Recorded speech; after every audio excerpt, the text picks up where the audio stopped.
다음은 아내의 기록입니다. 2008년 9월 10일 수요일입니다. 땡훈이가 머리를 단발머리로 자르고 싶다고 하자 갑자기 예수님께서 가자고 하셨습니다.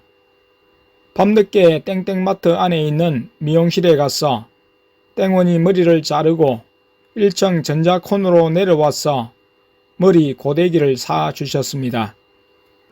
땡훈이는 수원에 출입하는 미용실에 머리를 자르려고 갔는데 머리를 자르지 말라고 하셨다고 했습니다.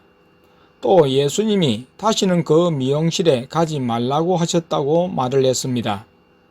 요즘 계속 땡훈이는 예수님으로 가장한 꼬리 달린 마귀에게 시달리고 있습니다. 2008년 9월 11일 목요일입니다. 낮 시간에 땡은이와 기도를 하는데 보혈의 잔을 쥐고 몇 번 주의 보혈을 외치라고 했더니 큰 잔이 가득 찼어 팔이 아프다고 하며 입으로 가져가 마셨습니다. 마시니까 배 안에서 마귀들이 꿈틀거리며 전쟁이 났다고 했습니다. 어디로 마귀가 들어오는지 보라고 하니까 머리에 마귀가 출입하는 통로가 있는 것을 알고 마귀의 통로에 보혈의 피를 뿌리라고 했습니다. 마귀가 도망간다고 하며 보혈의 피를 계속 외치며 뿌렸습니다. 잠시 후 예수님이 사역을 하라고 하세요 하고 말을 했습니다. 땡은이와 마주 앉아 사역을 하기 위해 어느 분이 해 주실지 여쭈니 예수님께서 하신다고 했습니다. 예수님께 모든 것을 맡긴 채로 예수님께 이끌려서 했습니다. 눈, 안 좋은 것을 본 것들, 입, 안 좋은 말 한 것들, 귀, 안 좋은 음악과 말 들은 것들에 대해 중점적으로 사역을 하게 하시며 회개를 더 철저하게 하라고 하셨습니다. 예수님이 친히 온몸을 씻어주시는 손 동작을 하셨는데 물으니 맞다고 했습니다. 얼굴에 관심이 많은 것과 눈, 귀, 입에 대해 사역을 마친 후 마귀가 역사하지 못하고 예수님의 음성을 직접 듣게 된 것을 알고 눈물을 흘리며 예수님께 감사를 드렸습니다. 땡은이는 예수님께 물으면 먼저 마귀가 나타나 방해를 하기 때문에 계속 무기를 외치며 힘들게 기도를 합니다. 방언을 못하도록 방언을 하지 말라는 말도 하고 땡은이는 마귀에게 잘 속습니다. 방언은 마귀가 못 들으니까 니 보고 하지 말라고 하잖아. 예수님은 얼마 전에 땡은이에게 방언으로만 기도를 하도록 말씀을 하셨는데 그새 잊어버리고 마귀에게 속았습니다. 끊임없이 땡은이가 영적인 길을 가지 못하도록 또 영안을 열지 못하도록 역사를 합니다. 마귀와의 싸움이 치열합니다. 의심을 주는가 하면 해이를 주고 죄책감을 주고 허물을 주고 계속 고통을 당하는지라 안쓰럽습니다. 영안을 열어가는 과정에서의 일입니다. 저녁을 먹고 예수님께서 땡땡마트에 가자고 하셨습니다. 저녁 식사 준비를 하는데 땡복이네가 온다고 해서 생각을 하는데 새 자녀의 옷에 대한 마음이 왔습니다. 그냥 지나쳤는데 땡땡마트 1층에 가셔서 간식거리를 사시고 2층으로 올라가도 되겠느냐 고 물으셨습니다. 예 하고 무빙어크를 타고 2층으로 갔는데 땡이의 티를 고르시고 옆 가게로 가셔서 띵이의 티와 치마, 타이즈까지 고르시고 또 옆 가게에 가셔서 땡이의 바지를 고르시고 사셨습니다. 그리고 다른 가게로 이동하셔서 땡보기의 옷을 한 벌 고르시고 또 다른 가게로 이동하셔서 땡자의 옷도 한 벌 고르시고 체크카드로 결제를 하라고 하셨습니다. 삼위일체 하나님은 물질을 우리를 위해서만 사용하시지 않으시고 초원교회에 속한 자녀들을 위해서 옷을 사주셨습니다. 물질을 공평하게 나누셨습니다. 초원교회의 주인은 주님이시기 때문입니다.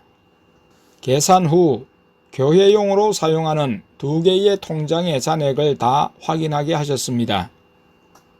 물질을 초원교회 가족들에게도 나누시는 것을 당연하게 여기며 내일 올 자녀들의 옷을 챙기시는 것에 감사드렸습니다. 예수님께서 미안하다고 하셨어. 감사합니다로 답해드렸습니다. 땡땡마트에 간 사이에 건찰님이 전화를 해왔는데 받지 못했습니다. 나중에 내가 전화를 하니 통화 중이라 전화 오기를 기다렸는데 전화가 왔습니다. 권찰님에게 말을 했더니 권찰님도 둘째와 막내의 티를 샀다고 했습니다.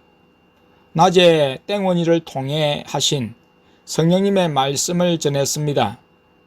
내가 기뻐하는 자들이 온다. 오후에 땡원이에 대해 사역을 하고 셋이서 기도하고 있을 때 막내가 교회당으로 오면서 예수님이 기도 그만하시래요 했습니다. 막내가 컴퓨터 앞에 앉아 있을 때 나는 책을 보고 있었습니다. 그때 막내가 나와 아내에게 예수님이 교회당에 가서 기도하시래요 했습니다. 예, 예수님 하고 순종했습니다. 아랫강단에서 나와 아내 땡원이가 기도했습니다. 땡원이는 먼저 기도를 하고 있었으므로 기도를 빨리 끝냈고 나와 아내는 그만하라 하시기까지 기도했습니다. 나는 아직 영안으로 보는 것이 분명치 않습니다. 최근 예수님이 마귀를 많이 붙이심으로 무조건 무기를 외쳐 물리치고자 했습니다. 여러 번 무기를 외쳐서 변화되거나 없어지면 마귀로 생각했는데 확인하니 맞았습니다. 방언 기도를 하자마자 연속으로 무기를 외치면서 마귀와의 싸움을 했습니다. 어느 정도 기도했을 때 눈앞에 붉은 불이 나타났습니다. 불이 돌면서 움직였습니다. 기도하다가 자녀들에게 예수님이 맞는지 물으니 맞다고 했습니다. 붉은 불이 조금 변하며 작은 점으로 멀어지며 인도하는 듯 했습니다. 어디로 가고 있음을 알 수 있었습니다. 그러다가 눈앞에 붉은 불들이 이글이글 타는 광경이 보였습니다. 내 머리와 등, 가슴, 다리까지 뜨거움을 느꼈습니다. 무기를 계속 외쳤습니다.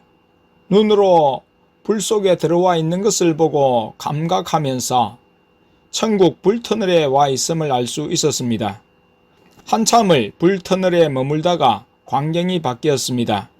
광경이 바뀌기 전 작은 빛이 나타나 인도하는 듯 했습니다. 곧장 띠 모양의 광선이 움직이는 곳에 있음을 알았습니다. 열심히 무기를 외치며 기도했을 때 예수님이 그만 하라고 자녀들을 통해서 말씀하셨습니다. 그리고 예수님께 여쭈어 확인하니 과연 생각대로 천국의 불터널과 천국의 파터널을 지났다고 하셨습니다. 온몸이 후끈 달아오르는 것이 몸이 뜨겁고 손에 무기가 감각이 되었습니다. 잠시 눈을 감아 앞을 보는데 주황색 형체가 나타나 외쳤습니다. 무기를 외치니 형체가 깨어지며 흩어졌습니다. 자녀들을 통해 예수님께 확인하니 땡원이를 끈질기게 괴롭히는 예수님을 가장한 꼬리 달린 마귀라고 했습니다. 저녁 먹기 전 성령님이 강단 의자에 가서 앉으라고 하셔서 방언으로 기도했습니다. 기도 중에 다시 천국의 무기 터널인 불터널과 파터널을 지났습니다. 아까보다 파터널에 오래 머물렀습니다. 파터널을 빠져나옴과 동시에 지옥 입구가 보이기 시작했습니다. 주황색 불이 올라오고 검고 파란 마귀들이 때로 보였습니다. 지옥 입구가 보임과 동시에 무기를 외쳤습니다. 힘이 닿을 때까지 외치고 눈을 감은 상태에서 잠잠히 붉은 불로 나타나신 성령님을 보고 있을 때 둘째를 통해 성령님이 기도를 그만하라고 하셨습니다. 좀 더 앉아 손에 강하게 느껴지는 무기를 감각하며 있었습니다. 성령님이 재차 이제 그만 하셨습니다.